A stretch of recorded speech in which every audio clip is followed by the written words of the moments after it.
अस्सलाम वालेकुम जी, कैसे भी उम्मीद करता हूँ आप सब खैरियत से होंगे। आज की वीडियो को करते हैं जी आगाज़। आज मैं बताता हूँ जी कि आपके लिए कौन सा कंट्री बेटर है, कि यूएसए बेटर है या कनाडा बेटर है। वैसे तो इन दोनों मुल्कों में आना ऐसे है जैसे शेर के मुंह में हरन का बच्चा और आप निकाल रहे हो। लेकिन अगर आपका इन केस आपका बैकग्राउंड अच्छा है, आपका होमवर्क प्रॉपर है और वेरी आउटस्टैंडिंग है, और आपका वीज़ा इस बेस के ऊपर लग रहा है, यूएसए का भी लग गया है, कनाडा का भी लग रहा है, और आप इस शशोपंज के अंदर है जी कि मैं अमेरिका सेटल हो जाऊँ या कनाडा सेटल हो जाऊँ, तो ये डिटेल से बताऊंगा जी कि यूएसए के क्या ड्रॉबैक्स हैं, क्या बेनिफिट हैं, और कनाडा के क्या बेनिफिट हैं, क्या ड्रॉबैक्स हैं। क्योंकि मेरा काफ़ी एक्सपीरियंस है यूएसए में, मैं काफ़ी ऐसा रहा हूँ, कनाडा में मुझे काफ़ी टाइम हो गया। आप अक्सर ही मेरी यूट्यूब पे वीडियोस देखते होंगे। तो टू दी पॉइंट बात करते हैं जी। कनाडा जब आप आते हैं तो एज ए इमिग्रेंट आते हैं, पीआर लेके आते हैं, तो उसके ऊपर आपको काफ़ी एडवांटेजेस होते हैं। फैमिली वाइज बच्चों की लाइफ यहाँ पे अच्छी है, फैमिली लाइफ बहुत अच्छी है। हेल्थ केयर का सिस्टम आजकल थोड़ा सा ब्रोकन है, टूटा फूटा है, तो जबजब का शिकार है, ठीक है जी, क्योंकि ये आपको पता है रिसेशन चल रहा है वर्ल्ड वाइड। और यूएसए के अंदर आते हैं, यूएसए में आपको आप पैसे ज़्यादा कमा सकते हैं। हेल्थ केयर का सिस्टम वहाँ पे इतना अच्छा है, बहुत है, लेकिन बड़ा एक्सपेंसिव है। You must have a private insurance, और जॉब वगैरह मिल जाती हैं, अपने आप को ज़्यादा ग्रो कर सकते हैं। बिकॉज आपने सुना होगा कि जी America is the land of opportunity. तो चलें जी, वीडियो डिटेल के साथ शुरू करता हूँ और आपको मैं स्टेप बाई स्टेप बताता हूँ जी कि कनाडा बेटर है या यूएसए। चलें जी, आज मैं बता दूँ आपको कि कनाडा बेटर है या यूएसए। तो सबसे पहले कनाडा का स्टार्ट करते हैं जी, और साथ मैं कंपेयर करता जाऊँगा यूएसए कनाडा को। तो कनाडा में अगर आप पीआर के ऊपर आते हैं तो सबसे पहले एडवांटेज आपको ये होता है जी कि आते सारी आपकी जो हेल्थ कवरेज है वो स्टार्ट हो जाती है। हेल्थ कवरेज ये होती है जी कि अगर आप बीमार हो चले, खुदा न खास्ता हॉस्पिटलाइज हो जाते हैं, तो सब आपकी जो ये गवर्नमेंट है वो पे करती है। उसके अंदर जो 25 ईयर के जो बच्चे होते हैं, 25 साल की उम्र तक, उनकी प्रिस्क्रिप्शन भी फ्री होती है, और साथ में आई भी कवर होती है। अगर आप दांतों का मसला होता है बच्चों को, या लो इनकम फैमिलीज़ में आते हैं जिनकी जो इनकम है $30,000 ईयरली होती है और या उससे कम होती है, तो वो जो डेंटल कवरेज है वो भी कवर होती है, इंक्लूडिंग किड्स, ठीक है जी। इसको लो इनकम कवरेज कहते हैं, डेंटल प्लान जो होता है गवर्नमेंट का, जिसको हेल्दी स्माइल कहते हैं ओंटारियो के अंदर, या बाकी प्रोसेस का मुझे पता नहीं है, क्योंकि जो मोस्टली जो लोग हैं वो ओंटारियो के अंदर लैंड करते हैं। दूसरा बेनिफिट ये जी कि आते सारी आपके बच्चों का जो चाइल्ड बेनिफिट है वो शुरू हो जाता है, जिसके अंदर $100 यूनिवर्सल बेनिफिट होता है जी। जो बच्चे आपके 18 साल की उम्र से नीचे होते हैं उनको हर साल हर महीने $100 मिलता है यूनिवर्सल बेनिफिट की मद में। बाकी प्रोविंशियल और फेडरल जो बच्चों का फंड होता है, जिसको आप स्टाइपेंड भी कह सकते हैं, ये आपको $250 से $300 मिलता है, डिपेंडिंग कि आपकी इनकम कितनी है। अगर आपकी $1,00,000 इनकम है तभी हर बच्चे को मस्ट मिलता है। थर्ड बेनिफिट ये है जी कि आपकी स्कूलिंग जो है ना ग्रेड 12 तक फ्री होती है। जो बच्चे 12वीं क्लास में अच्छे ग्रेड लेते हैं, 80+ जिनकी एवरेज होती है, उनको यूनिवर्सिटी में एडमिशन मिल जाता है। यूनिवर्सिटी में जब जाते हैं तो अगर आप बच्चों की RASP लेते हैं, रजिस्टर्ड एजुकेशनल सेविंग प्लान होता है, अगर आप लेना चाहें तो ठीक है, नहीं लेना चाहें तो बच्चे को जो है ना वो सेल्फ फंडिंग होती है, गवर्नमेंट की तरफ से मिल जाती है। जब बच्चा डिग्री कंप्लीट करता है तो वो अपनी सैलरी के अंदर ना, सैलरी में से हर महीने डिडक्ट करवा के वो अपने पे ऑफ कर सकता है, ठीक है जी। फोर्थ बेनिफिट ये है जी कि अगर आपके पास जॉब नहीं है, मार्केट के हालात ख़राब हैं, जैसे कि आजकल अनएम्प्लॉयमेंट चल रही है, इन्फ्लेशन चल रहा है, यहाँ पे हर चीज़ बहुत महंगी है, उसके ऊपर यह था जी कि सोशल असिस्टेंस आपको गवर्नमेंट की तरफ से मिल जाती है। ये आपको मैं कनाडा का बता रहा हूँ। अगर आपके पास हाउसिंग नहीं है तो लो सब्सिडी जो हाउसेज होते हैं लो इनकम फैमिलीज़ के लिए, इनकी कोई एक सर्टन लिमिट होती है $20-25,000 साल की जिनकी इनकम होती है। इतनी तो है नहीं होती, बंदा आराम से कैश पे भी काम कर सकते हैं। कैश पे इतना नहीं मिलता, लेकिन यह है कि बंदा अंडर द टेबल काम कर सकता है अगर आप PR होल्डर है या वर्क परमिट है आपके पास।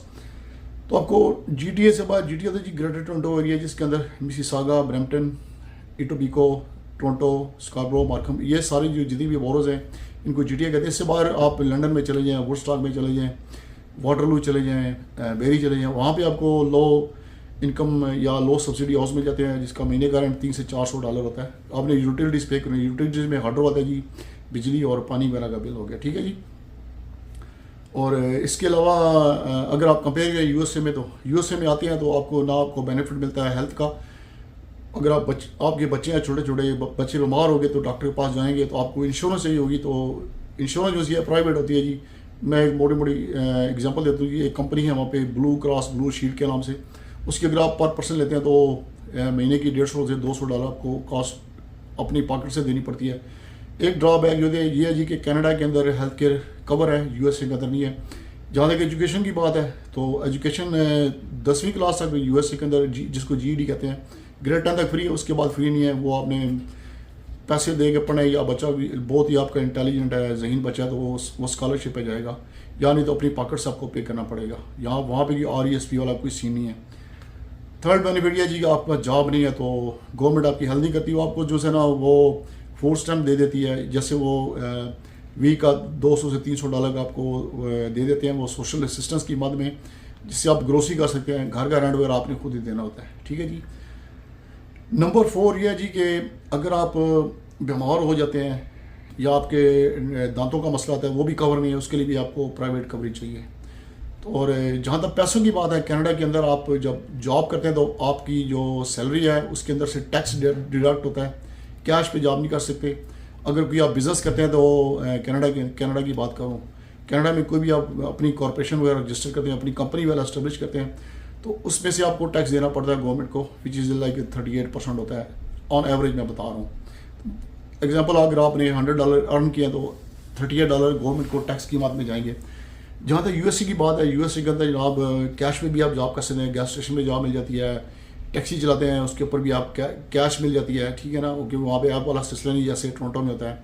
अगर आप कैब ड्राइवर हैं तो आपको जो आपकी जो टैक्सी कंपनी की जो ऐप होती है उसके ऊपर से पे होता है, वो भी आपकी टैक्सीबल इनकम होती है। यूएसए में नहीं है, ये कैश का काम है। येलो कैब चलाते हैं या ऊबर करते हैं, ऊबर की जो है ना वो इनकम होती है, लेकिन एक्सपेंसेस वगैरह डाल के आप वो टैक्स सेव कर सकते हैं, जबकि कनाडा में ऐसा कोई सीन नहीं है।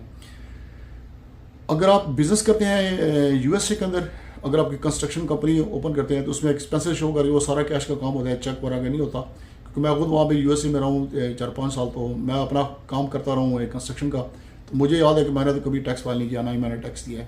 तो अगर आप पैसे बनाने हैं अगर आपने, तो यूएसए जाएँ। USA is a land of opportunity, वहाँ पे बहुत अपॉर्चुनिटीज़ हैं। कोई आप डिग्री कर लें, किसी टेक्निकल स्किल का लें, प्लम्बिंग का काम कर लें, अपनी प्लम्बिंग कंपनी खोलें, इलेक्ट्रीशियन का काम अगर आपको आता है तो अपनी इलेक्ट्रिकल कंपनी खोल सकते हैं, कंस्ट्रक्शन का काम होता है कंस्ट्रक्शन की कंपनी खोल सकते हैं। तो डॉलर ही डॉलर है जी, वहाँ पे तो ऐसा सिस्टम है कि डॉलर उड़ रहे हैं, पकड़ने वाला कोई नहीं है, ठीक है जी। जबकि दूसरी तरफ वाइस वर्सा देखें कनाडा में, तो कनाडा में इस तरह को कुछ ही नहीं है, क्योंकि टोटल पॉपुलेशन है इनकी 3 करोड़, जबकि यूएसए की पॉपुलेशन है जनाब तकरीबन 38 से 40 करोड़। कनाडा का वेदर वाइज देखें, यहाँ पे वेदर बहुत हार्श होता है। अगर आप ओंटारियो से बाहर निकल जाते हैं, मैनिटोबा, सस्कैचुअन या अल्बर्टा चले जाते हैं, तो वहाँ पर आपको विंटर में जो है ना -40 एवरेज मिलता है। जबकि यूएसए साउथ में आता है, वहाँ पे अगर आप टेक्सास चले जाते हैं, 50 स्टेट्स हैं यूएसए के अंदर, 51 स्टेट्स हैं, 2 आउट ऑफ यूएसए हैं, 49 यूएसए की जो आपने मैप देखा होगा कनाडा के साथ, 49 स्टेट है वहाँ पे। अगर आप साउथ में चले जाते हैं, जैसे जॉर्जिया चले गए, नॉर्थ कैरोलिना, साउथ कैरोलिना चले गए, या ईस्टर्न चले गए, न्यूयॉर्क चले गए, बॉस्टन चले गए, डेलावेयर चले गए, रोड आइलैंड चले गए, न्यू जर्सी चले गए, यहाँ पे स्नो वगैरह पड़ती है। अगर आप साउथ में चले गए, Florida, Texas, Arizona, new Mexico, यहाँ पे वेदर अच्छा होता है। जो माउंटेन एरिया है यूएसए के अंदर, वहाँ पे स्नो ज़्यादा पड़ती है, वहाँ पे वेदर हार्श होता है। लेकिन आप कैलिफोर्निया मूव हो जाएँ, कैलिफोर्निया साउथ बिल्कुल टुवर्ड्स दी पैसिफिक ओशन, वहाँ पे जो वेदर बहुत अच्छा होता है, अपॉर्चुनिटीज़ बहुत ज़्यादा हैं। लोग जनाब समझ लें कि दिनों के अंदर वहाँ पे लोग अमीर हो जाते हैं, जबकि कनाडा में ऐसा कोई सीन नहीं है। मैंने कहा चले ये एक वीडियो बना देता हूँ कि जो भाई बहन कनाडा या यूएसए जाने का सोच रहे हैं, उनके जहन में होना चाहिए, उनको ये पता होना चाहिए जी कि यूएसए में क्या फ़ायदा है और कनाडा में क्या फ़ायदा है, क्या ड्रॉप बैक्स हैं दोनों में। तो ये टोटल मैंने आपके लिए कंटेंट शेयर कर दिया है। अगर वीडियो अच्छी लगे तो काइंडली इसको चैनल को सब्सक्राइब कर दें, और मेरा फेसबुक का पेज है जी अमीन कुरैशी 2.0 के नाम से, उसको भी फॉलो करें। उसके ऊपर ही मैं बड़ी इंफॉर्मेटिव वीडियो शेयर करता हूँ आपके लिए। तो चले जी, मिलते हैं नेक्स्ट वीडियो में। अस्सलाम वालेकुम।